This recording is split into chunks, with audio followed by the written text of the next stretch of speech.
Meus queridos irmãos, uma boa noite, graça e paz.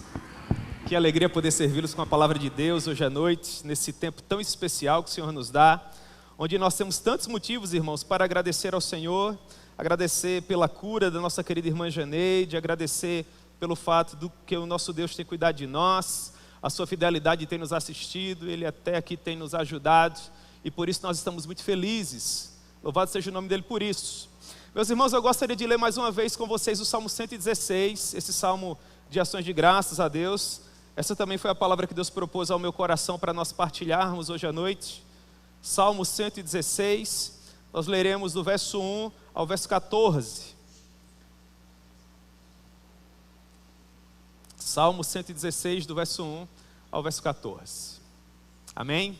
Muito bem. Aqueles que nos acompanham pela internet também sejam todos bem-vindos em nome de Jesus. Tantas pessoas preciosas aqui de tantos anos de caminhada, hein, irmãos? Amigos queridos, Deus é maravilhoso. Muitos pastores, né? Que bênção, vão ser apresentados daqui a pouco. Muito bem, a palavra do Senhor, Salmo 116, verso 1, o texto nos diz: Amo o Senhor, porque Ele ouve a minha voz e as minhas súplicas, porque inclinou para mim os seus ouvidos, invocá-lo-ei enquanto eu viver. Laços de morte me cercaram, e angústias do inferno se apoderaram de mim. Caí em tribulação e tristeza. Então, invoquei o nome do Senhor. Eu disse: ó Senhor, livra minha alma. Compassivo e justo é o Senhor. O nosso Deus é misericordioso. O Senhor vela pelos simples. Achava-me prostrado, e Ele me salvou. Volta, portanto, ó minha alma, ao teu sossego, pois o Senhor tem sido generoso para contigo. Pois livraste da morte a minha alma, das lágrimas dos meus olhos, da queda aos meus pés. Andarei, pois, na presença do Senhor, na terra dos viventes. Eu cria, ainda que disse, estive sobre modo aflito. Eu disse na minha perturbação: todo homem é mentiroso. Que darei ao Senhor por todos os seus benefícios para comigo? Tomarei o cálice da salvação e invocarei o nome do Senhor. Cumprirei os meus votos ao Senhor na presença de todo o seu povo. Amém? Que Deus possa propor a sua palavra ao nosso coração, meus irmãos queridos. Hoje à noite nós já recebemos uma palavra de oração, então em breves minutos vamos pensar um pouco com base nesse texto precioso que nós acabamos de ler. Pois bem, nós estamos diante de uma canção que está dentro de um subgrupo menor do saltério, um grupo de canções que ficou conhecido como Halel, vai do Salmo 113 ao Salmo 118, e essas canções eram cantadas por ocasião da ceia pascal. Na noite de Páscoa, as famílias se reuniam para agradecer a Deus o fato de terem sido tirados do Egito e levados para Canaã, aquela terra que emana leite e mel, e essa canção era uma daquelas canções que eram oferecidas ao Senhor em ações de graças por toda a sua benesse, por sua fidelidade. Infelizmente, nós não sabemos quem foi que escreveu essa bela canção. Os nossos doutrinadores atribuem-na ao período pós-monárquico por conta do vocabulário e da métrica. Existem ainda estudiosos do Antigo Testamento que não veem problemas em associá-la ao mavioso salmista de Israel, o nosso rei Davi tão querido. Mas como a canção é apócrifa, como ela não foi assinada, nós de fato não sabemos quem a escreveu. Sabemos todavia que foi inspirada pelo Espírito Santo e é uma das mais belas canções que nós encontramos em todo o saltério. Essa canção, portanto, trata de um agradecimento a Deus. Por mais que nós não tenhamos certeza de quem foi inspirado pelo Senhor para escrevê-la, nós sabemos que essa pessoa se encontrava numa situação dificílima, estava com o seu coração dolorido, estava à procura de paz para o seu coração, de acalento para a sua alma, e nesse momento essa pessoa recorreu a quem de fato pode nos oferecer tudo isso, o Senhor Deus Todo-Poderoso. E no princípio dessa canção, essa pessoa de fato começa abrindo o seu coração e externando todo o seu sentimento pelo Senhor. Ele diz no verso inicial, com letras e palavras bem apropriadas, palavras dele: amo o Senhor. Charles Spurgeon costumava dizer que a mais doce de todas as graças e a mais óbvia de todas as evidências de salvação é o amor. Quem de fato compreendeu o Evangelho do Senhor Jesus, quem se apropriou com toda a força do seu coração da mensagem da cruz ensanguentada, esta pessoa ama o Senhor. Porque no Evangelho nós temos manifestado diante de nós toda a beleza do amor vicário do nosso Deus. A maneira peculiar com que Ele nos substitui naquela cruz e, tomando sobre si os nossos pecados, atribui a nós toda a sua felicidade, toda a sua benesse, toda a sua beleza. Nós que outrora vivíamos como que marionetes nas mãos do inimigo, tateando na escuridão do pecado, sem encontrar fundamentos para os nossos pés cansados, no lamaçal da nossa vida pregressa. Agora, sob uma rocha de tamanha salvação, uma vez que compreendemos o Evangelho da cruz, podemos fazer coro com o salmista e da mesma forma também afirmar: nós amamos o Senhor. Nós amamos o Senhor que limpou o nosso nome, nós amamos o Senhor que edificou a nossa casa, nós amamos o Senhor que consertou os nossos relacionamentos, nós amamos o Senhor que devolveu o amor do cônjuge, nós amamos o Senhor que nos fez mais uma vez amar e sermos respeitados por nossos filhos, nós amamos o Senhor que nos retirou do caminho que levava à condenação eterna e nos colocou no caminho que nos leva a Jerusalém celestial. Sim, é verdade. Que todos saibam, assim como esse homem, nós também amamos o Senhor. Nós o amamos, Ele é a razão de ser da nossa vida. É por causa dele que agora os nossos corações pulsam, e os nossos pulmões sadios, cheios de ar, pulsam para a maior glória dele. Nós amamos o Senhor, Ele é a razão de ser da nossa vida. Mas na condição especial desse homem, ele nos diz o motivo pelo qual ele ama o Senhor. Aqui eu elaborei alguns dos nossos motivos. Todos nós o amamos, é verdade. Esse homem possuía um motivo em especial. Ele diz: eu amo o Senhor porque Ele ouve a minha voz. Ele ouve a minha voz e a minha súplica. Existem situações em nossa vida que as pessoas nem ao menos querem parar para ouvir a nossa voz. Há problemas que se levantam e, de acordo com o parecer do homem, as pessoas, ao ouvir os primeiros detalhes, já abrem mão de ouvir todo o resto da história e, de uma maneira muito fria, afirmam da seguinte maneira: na minha opinião, apesar de leigo, para essa história não há saída, não há solução. Há problemas que nós enfrentamos que, do ponto de vista humano, as pessoas não querem parar para nos ouvir, porque no entendimento delas nós não encontramos mais saída. Que aquele diagnóstico, infelizmente, será o último. Que aquela sentença vai nos desestabilizar de vez, que daquela prova nós não sairemos. Eu quero acreditar que muito provavelmente esse homem enfrentava uma situação parecida, em um momento em que as pessoas não paravam para ouvi-lo, porque quem sabe não reuniam as ferramentas necessárias para ajudá-lo, em um momento em que as pessoas achavam que para ele não havia mais saída, não havia mais esperança, que aquela prova seria a prova que de fato daria cabo à sua vida. Nesse momento, aquele que criou as Pleiades e as nebulosas no espaço sideral, aquele que criou o planeta, que é o nosso habitat, que criou as ondas do mar que quebram no pôr do sol, as flores que desabrocham, os pássaros que cantam, esse que criou tudo e todas as coisas, e que com seu poderoso até hoje as mantém, esse que de fato é o culpado, esse que de fato tem alhures a resolver, esse que cuida de pelo menos 7 bilhões de pessoas atualmente, pouco mais, este parou para ouvir esse homem. E essa é a razão de todo o seu amor. Esse ser humano se encontra maravilhado. Ele diz: eu amo o Senhor, porque se que me devesse absolutamente nada. Meus irmãos, Deus não nos deve absolutamente nada.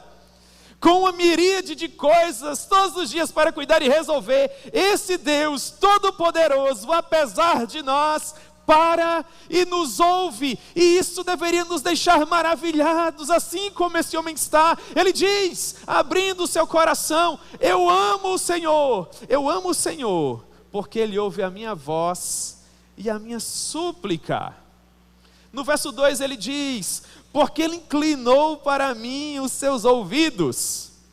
Nessa situação de tamanha tristeza, quando ninguém mais o valorizava, quem sabe, ou queria parar para ouvi-lo, o Senhor graciosamente o atendeu. Inclinar os ouvidos, aqui no princípio do verso 2, tem a ver com alguém que para, com alguém que escuta, com alguém que dá atenção. E o salmista vê nesse ato de graça tanta consideração, que ele faz uma primeira resolução, uma afirmação de propósitos, ele faz uma espécie de voto.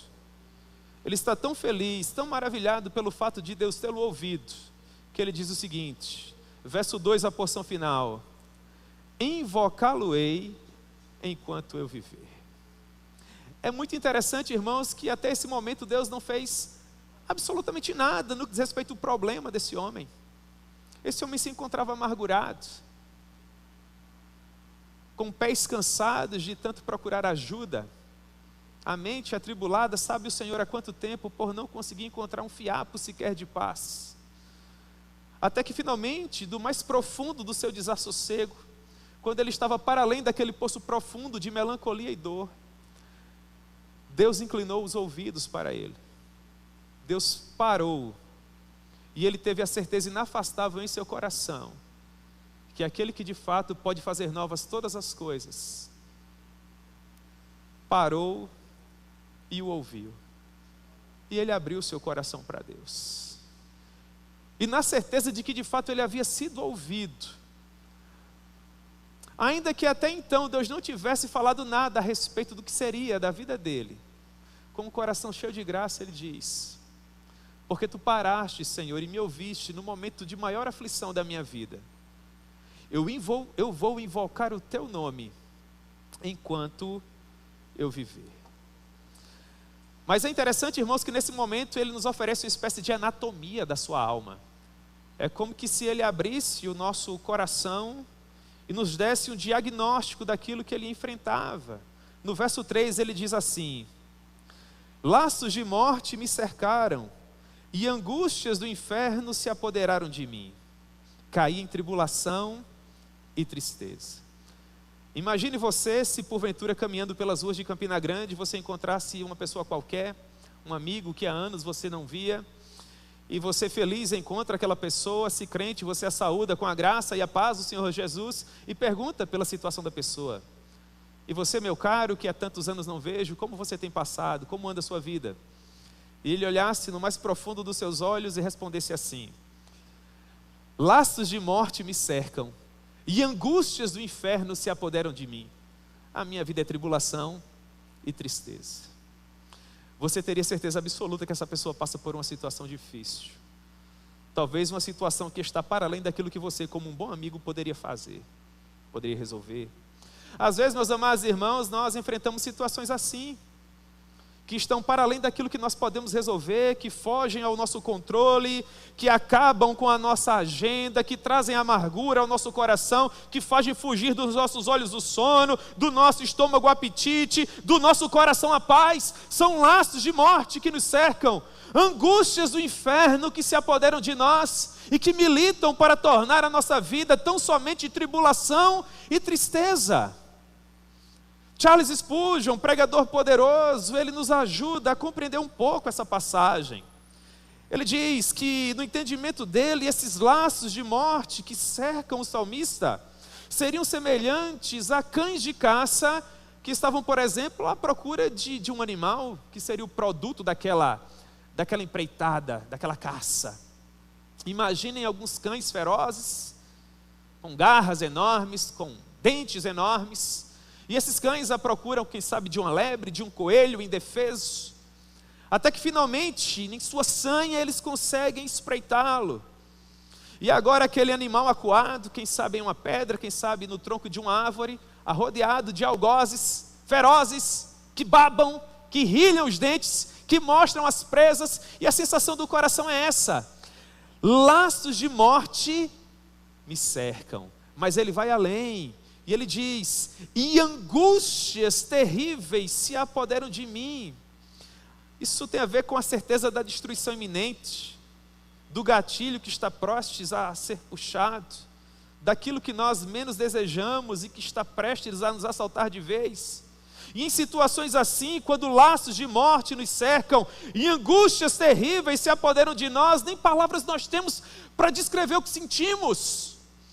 E nesse momento o que nos auxiliam são as conhecidas metáforas. Quantas vezes nós não ouvimos pessoas preciosas falando assim: Ore por mim, a sensação que eu tenho é que a minha vida foi tomada pela escuridão. Como se eu estivesse caindo em um grande poço que não dá pé, que não possui fim. Alguns outros falam de que se sentem à beira do abismo, prestes a cair, dentro de túneis escuros, onde não há de fato uma luz ao final para direcioná-los. São laços de morte que nos cercam, são angústias terríveis que se apoderam de nós. E essa sensação terrível faz com que a nossa vida se torne em tribulação e tristeza. Duas palavras importantes aqui. O que seria tribulação? Essa palavra tribulação vem de uma raiz hebraica que aponta para a ansiedade. Ansiedade profunda. Tem a ver com a dor que nos inquieta, a dor que nos retira o conforto, que faz tudo o possível para nos deixar à deriva. É a dor que não nos permite dormir. É a dor que não nos permite planejar. É a dor que não nos permite sonhar. É a dor que nos inquieta, que nos lembra a todo tempo que aquele problema está ali e que precisa ser resolvido. É a tribulação que vem associada com a tristeza. E a raiz hebraica tem a ver com a palavra agonia em língua portuguesa. É a dor de existir, é a dor da alma, é aquela dor que nos inquieta, que não nos permite contemplar a luz que está brilhando acima dessas nuvens espessas que tentam controlar a nossa vida. É a dor que não nos permite ter esperança. Ora, irmãos, é nesse cenário caótico, difícil, que o Senhor parou para ouvir esse homem. E é interessante que nesse momento a oração não vem com palavras elaboradas. Essa oração, quando você se encontra com o coração inquieto dessa maneira, não é produto de um vocabulário enriquecido, de um currículo elaborado, coisa nenhuma. Você ora com tudo que tem, você ora com cada molécula do seu ser, porque você está descortinado diante do Senhor, e agora que Ele está lhe ouvindo, você quer colocar tudo diante dEle. Porque você tem certeza absoluta no seu coração que apenas Ele pode trazer a paz que você tanto precisa. E é o que nós encontramos nesse momento, a partir do verso 4. Agora que nós soubemos qual o problema do homem, finalmente nós observamos a maneira com que ele conversa com Deus. E esse modelo de oração é magnífico, irmãos. Porque esse homem ora de fato com tudo que ele tem. No verso 4, a porção inicial, ele diz: do meio do meu desespero, eu invoquei o nome do Senhor. Irmãos, o termo hebraico aqui é: do meio do meu desespero eu gritei. Quando eu não aguentava mais, eu busquei com tudo aquilo que tinha.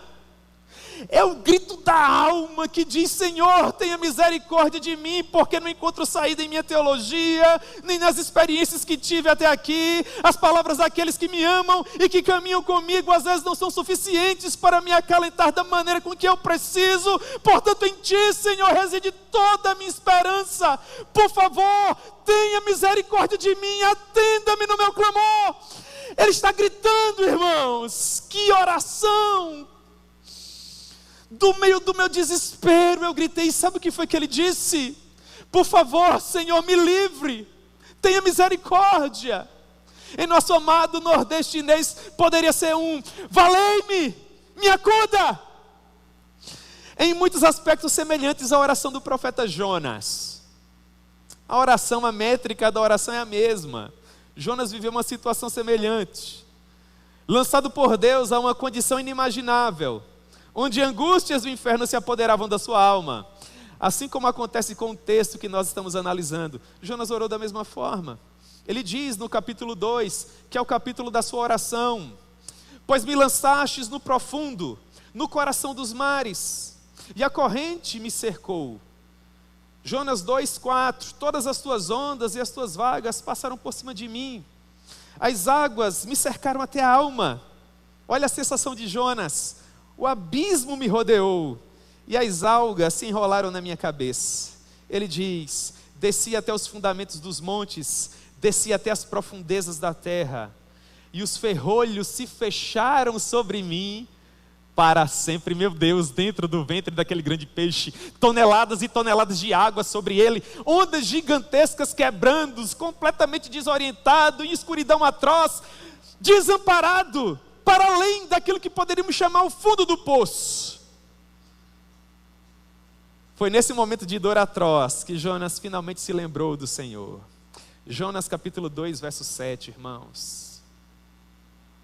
Quando dentro de mim desfalecia a minha alma, ele diz, eu me lembrei do Senhor.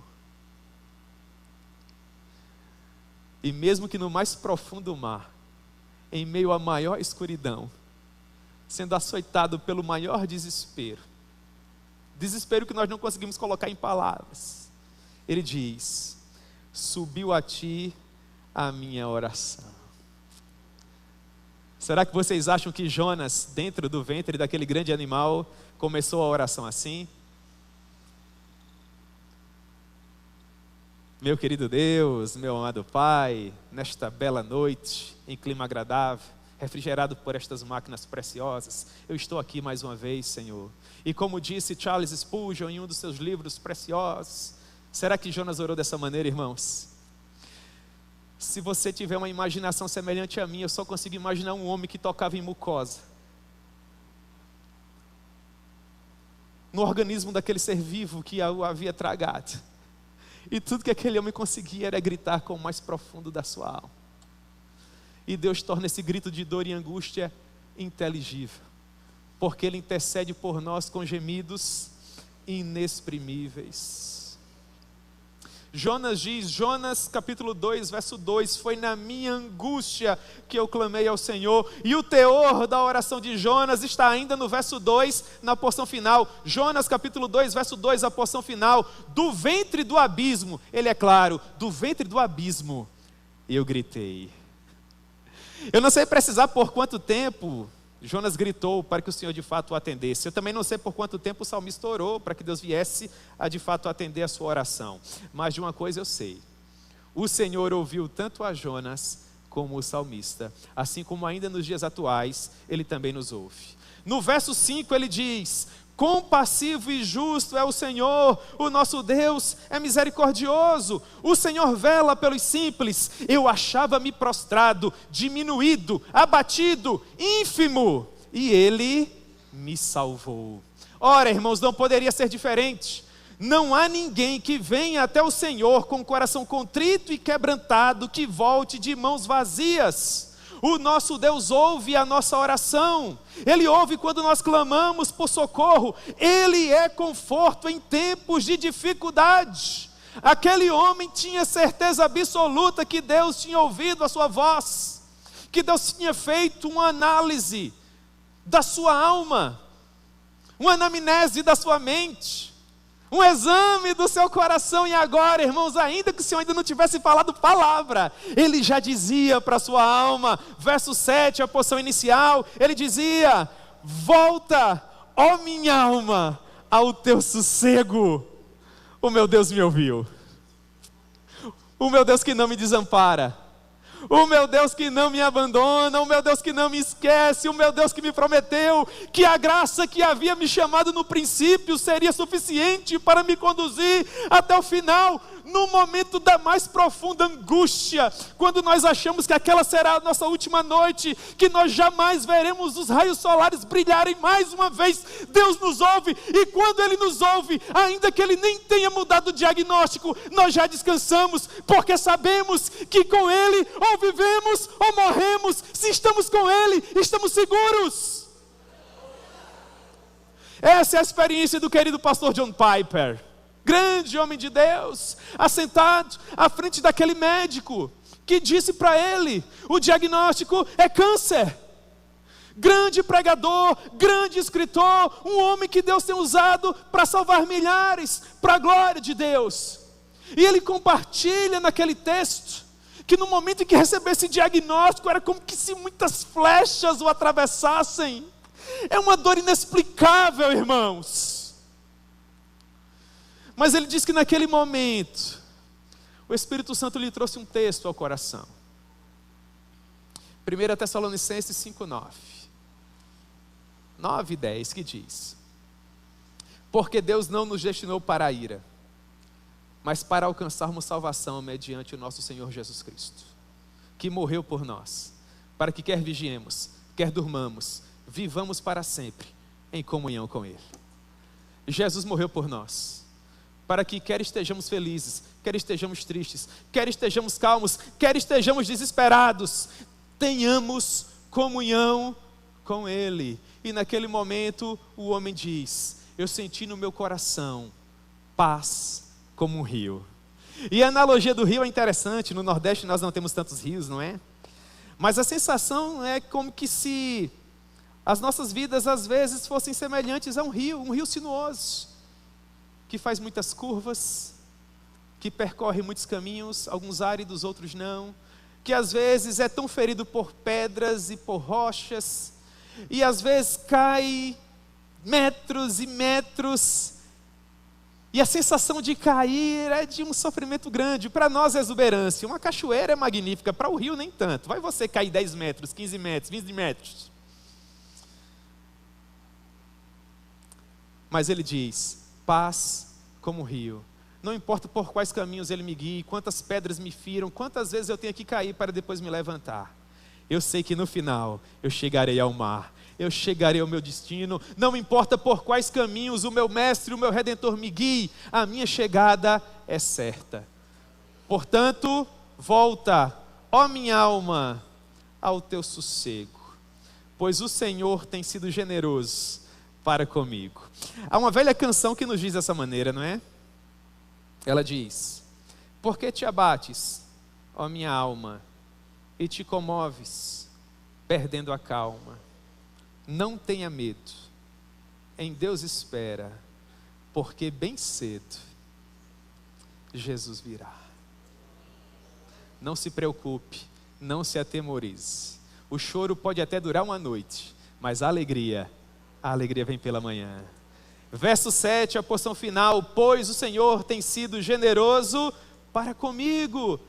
Agora sim, irmãos, Deus atende a oração. E Deus a atendeu no verso 8, em sua generosidade.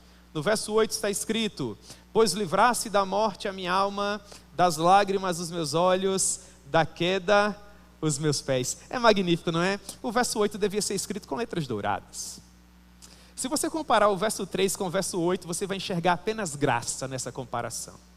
Eu vou ajudar vocês. Nós vamos unir o verso 3 com o verso 8. E vai ser mais ou menos assim, ó: laços de morte me cercaram, mas tu livraste da morte a minha alma.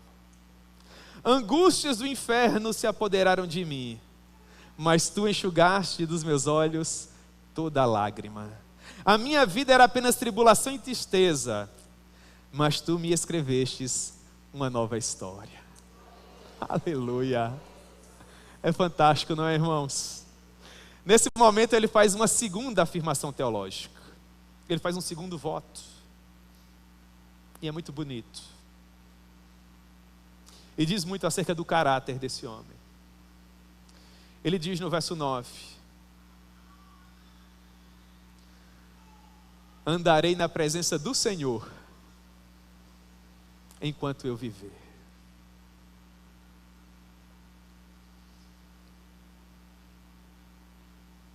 Há uma canção antiga, irmãos, mas muito conhecida, onde a cantora diz assim: só quem conhece a grandeza do perdão que recebeu, oferta em amor todo o tesouro seu para agradar a Deus.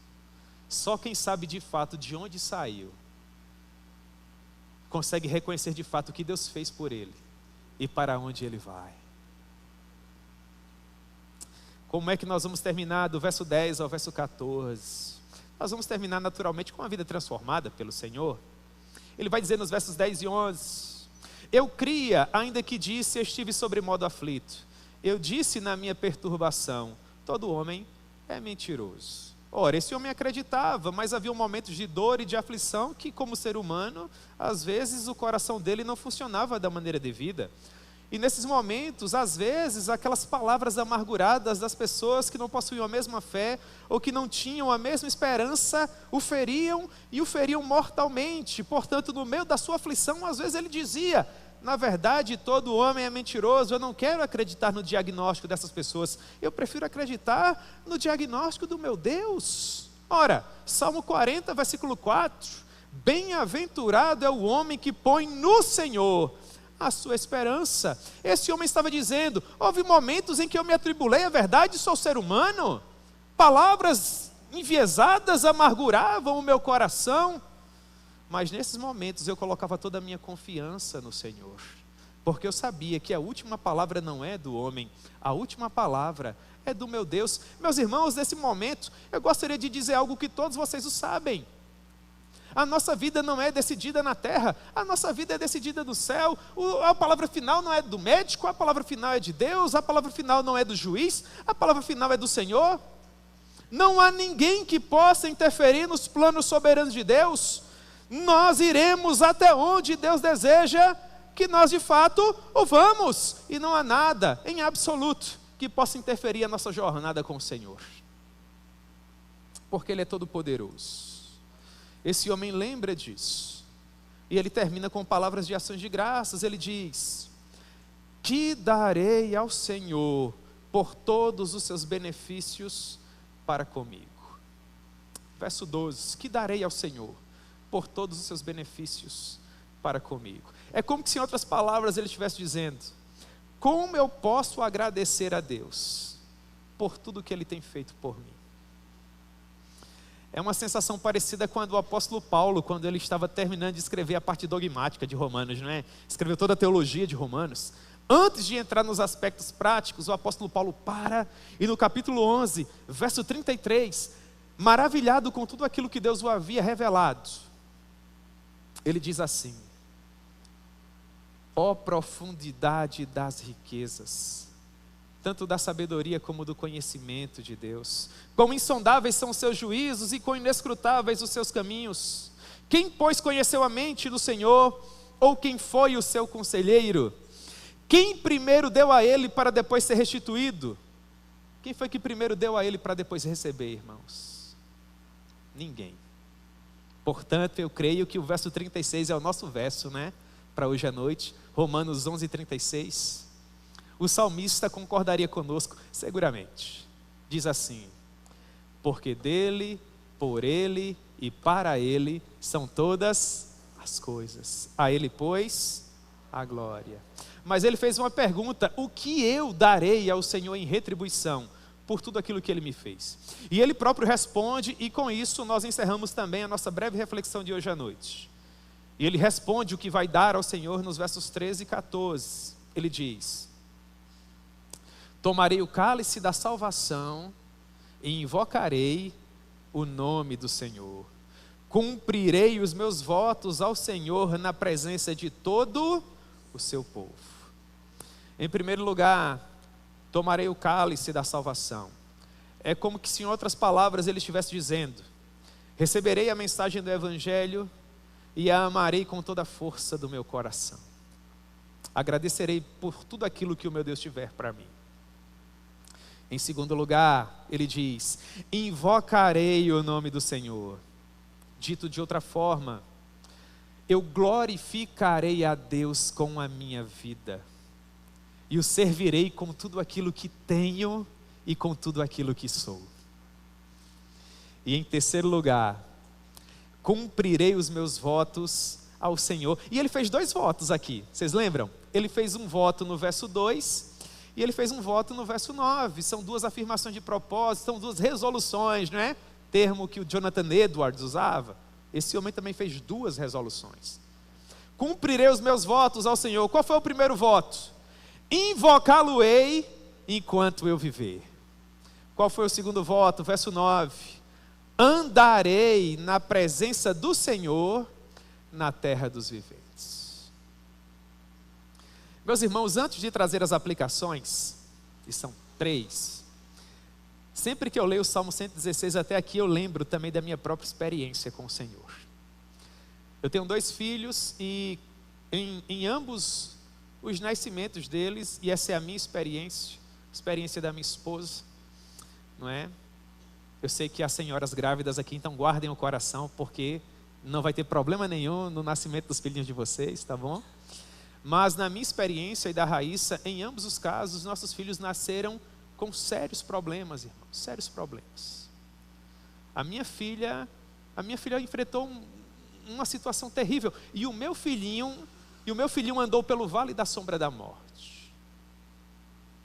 Eu nunca conversei com ninguém, tampouco com a minha esposa, tudo que eu vi naquela sala, e eu pretendo levar isso comigo, até me encontrar com o meu Senhor. Eu acho que não vai ser bom para a Raíssa, não vai agregar as vidas de vocês, mas eu sei o que vi. E eu lembro bem, irmãos, eu lembro como se aquilo estivesse acontecendo agora, que eu prometi tanta coisa para o Senhor, que eu disse que ia para tantos lugares, que eu disse que ia fazer tanta coisa, irmãos. E o Salmo 116 me lembra de tudo isso, porque enquanto eu via aqueles médicos fazendo algumas coisas, eu dizia para Deus: Senhor, salva esse menino, e eu andarei na tua presença. Meus irmãos, o meu Deus não me deve absolutamente nada, mas eu dizia para Deus: por favor, Senhor, salva esse menino, e eu invocarei o teu nome enquanto eu viver. Sabe por que eu sou ministro do Evangelho, irmãos? Sabe por que eu me orgulho? Pelo fato de Deus ter me levantado para ser um ministro da palavra. Porque eu creio que tudo que está nesse livro é real. E eu sou uma prova viva disso. Eu também amo o meu Senhor, porque Ele inclinou para mim os seus ouvidos e me ouviu quando eu clamei por socorro. Pelo fato do meu Deus ter me parado e ter me ouvido dentro daquela sala de hospital, eu andarei com Ele na terra dos viventes. E pelo fato de saber quem Ele é, eu invocarei o nome dEle, até que o meu coração deixe de pulsar, e não haja mais 1 milímetro de oxigênio nos meus pulmões. Mas quando isso acontecer, na próxima oportunidade em que os meus olhos se abrirem, eu estarei na presença dEle, e tudo terá valido a pena. Primeira aplicação, meus irmãos: dores e angústias nos assaltarão. Nós somos seres humanos e estamos em peregrinação. Mas quando isso acontecer, lembre-se de que Deus está com você e de que Ele permanece assentado no trono. Em segundo lugar, por mais que pessoas preciosas e importantes às vezes, ainda que nos amem tanto, não reúnam as ferramentas necessárias para cuidar do nosso coração, entenda que Deus ainda tem a última palavra. E finalmente, em terceiro lugar, cumpra os votos que você tem feito a Deus. Eu sei que vocês também têm prometido algumas coisas ao Senhor nas demandas da vida, não é verdade? Lembre-se das promessas que você fez e lembre da fidelidade do Senhor. Ande na presença dEle e invoque o nome dEle até o fim, porque Ele é digno. Amém? Que Deus proponha a sua palavra ao nosso coração.